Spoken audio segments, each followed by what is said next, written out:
I am here to talk a bit about the Catholic Church and infant circumcision.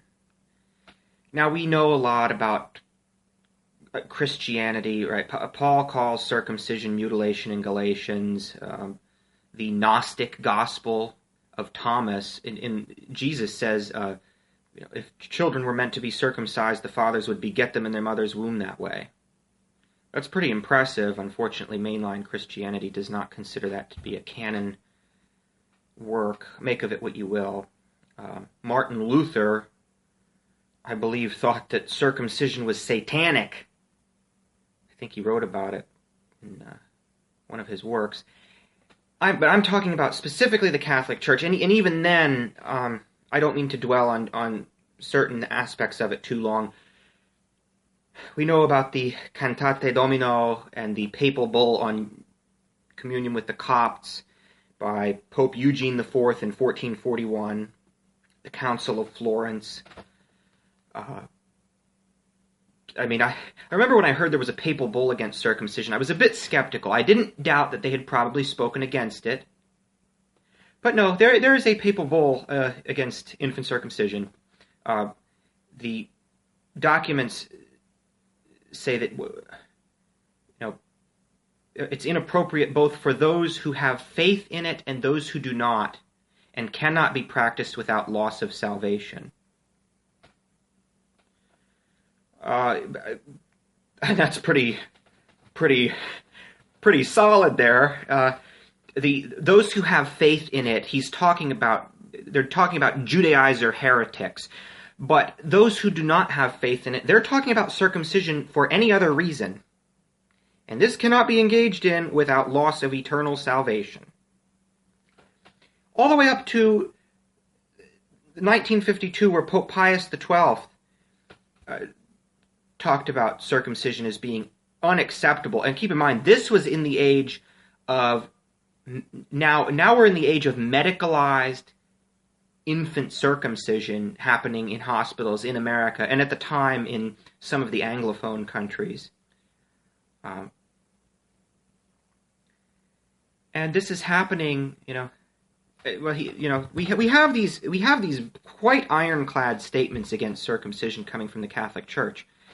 Well, then what is going on among Catholic lay people?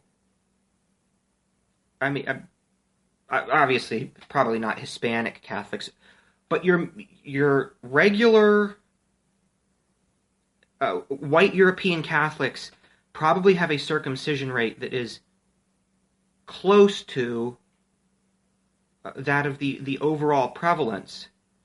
There used to be sort of a cultural item where Catholics didn't circumcise as much as a lot of these evangelical Protestants do. Maybe that was true. Maybe that's true. Maybe it's been true. But the fact that any of them do it, this is breathtaking considering that their theology states that they're going to hell for it.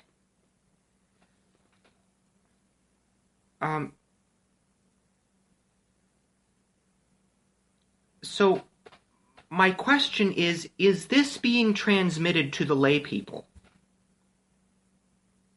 Is this official church position? And keep in mind that within the context of the Catholic Church, the papacy is the final say, is the final word on Catholic moral teaching. And none of these positions have been revoked. So is this being transmitted to the Catholic layperson? I don't think it is, and that's why I also want to stage intactivist protests outside of Catholic churches after Mass, as Mass lets out on Saturdays and Sundays. I want to protest Catholic churches. It is this disconnect between the official church teaching and what is going on the ground among the priests and lay people of Catholic churches that is the problem. And ironically, we wouldn't really be protesting Catholic doctrine or the Catholic Church. We'd be protesting the local American implementation or lack of implementation of Catholic policy regarding infant circumcision. This could be remedied very easily. The Catholic churches have something called the pre-Cana training, and it's about the Cana, the Cana wedding in the New Testament where Jesus turns water into wine. And it's sort of this training of, young couple, are you sure you want to get married? You have this responsibility to death do us part, blah, blah, blah. And they lecture you on all the things and the responsibilities that you're going to have as a married couple. Well, this is a perfect time to make it totally clear to all couples getting married. Infant circumcision is a mortal sin, and you will be excommunicated and you will go straight to hell if you circumcise your children. I saw it in a Catholic forum. Well, it may not be a mortal sin if they don't know about the Catholic incitement. Well, let's make sure. Let's be absolutely sure. Let's be out there protesting and make absolutely sure that all these people know that infant circumcision is most certainly a mortal sin capable of sending you straight to hell.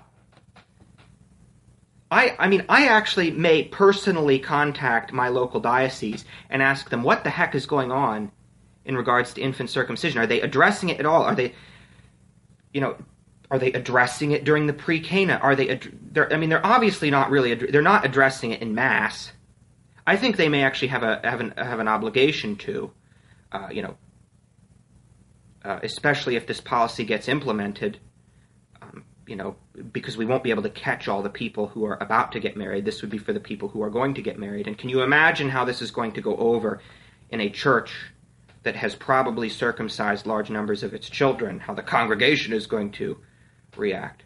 But I feel like we may end up encountering, if you encounter a true believer, a priest or a deacon or a bishop who is a genuine true believer in Catholic doctrine, they may be genuinely horrified at the idea that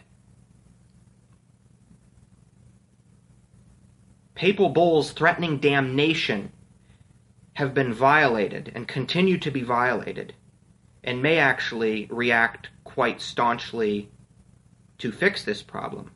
And I imagine there's probably going to be deniers and people who will respond as stupidly and crassly as your average layperson would. But this could be another venue. And in the context of me saying, we need to protest schools, we need to protest this, we need to protest everywhere, this could be important, this could be big. So tell me what you think. We're going to protest Catholic churches.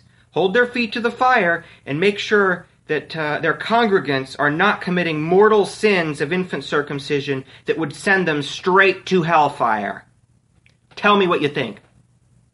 Bye-bye.